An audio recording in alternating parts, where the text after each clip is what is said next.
یہ حال ہی میں ابھی فوت ہوئے ہیں فقیہ النفس شیخ الحدیث و تفسیر حضرت مولانا مفتی ظفر علی خان رحمۃ اللہ علیہ. یہ ابھی کراچی میں 4 دن پہلے حضرت کا جنازہ ہوا ہے. بہت بڑی علمی شخصیت تھے. اللہ پاک ہم سب پسماندگان کو صبر جمیل عطا فرمائے. اللہ اس کی قبر پہ کروڑوں اربوں رحمتیں نازل فرمائے, ان کے فیض کو عام فرمائے. مجھے بہت تکلیف اور قلق اور دکھ تھا. میں نے ان کی زبانی ایک خواب سنا تو وہ دکھ میرا جاتا رہا.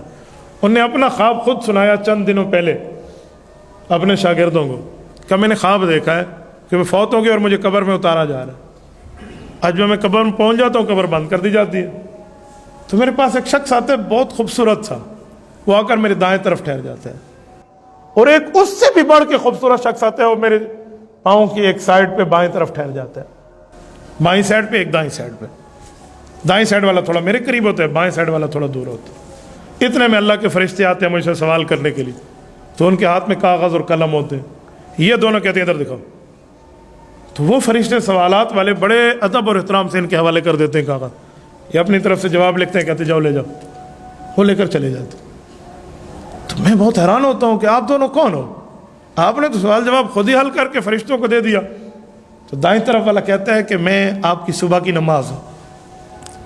آپ صبح کی نماز بہت اہتمام سے پڑھتے تھے. اور بائیں طرف والا کہتا ہے میں قرآن کریم ہوں. آپ نے قرآن کریم کی بہت قدر کی ہے اور میں اس بات کا گواہ ہوں, اس شخص کی صبح کی نماز کا بھی اور قرآن کریم کا بھی. میری ملاقات ہوئی 2 سال پہلے جب میں کراچی گیا تو گپ شپ لگی, مجھ سے کچھ باتیں پوچھی, کچھ علمی سوال, وہ ان کے مزاج کے مطابق تھے تو بہت خوش ہوئے. مجھے کہا کہ ایک رات آج میرے پاس رہیں, رات کو قرآن کریم کے اوپر مسائل پر گفتگو کریں گے, کچھ پوچھیں گے, بتائیں گے, اور صبح سے پہلے تہجد میں فلاں فلاں صورتیں پڑھیں, پھر اس کے بعد نماز صبح کے بعد. یہ ان کے لفظ تھے, میں آپ کو تحفوں سے اور تحائف سے اور گفٹ سے مالا مال کر کے یہاں سے بھیجوں گا. اس شخص کا لفظ ہے.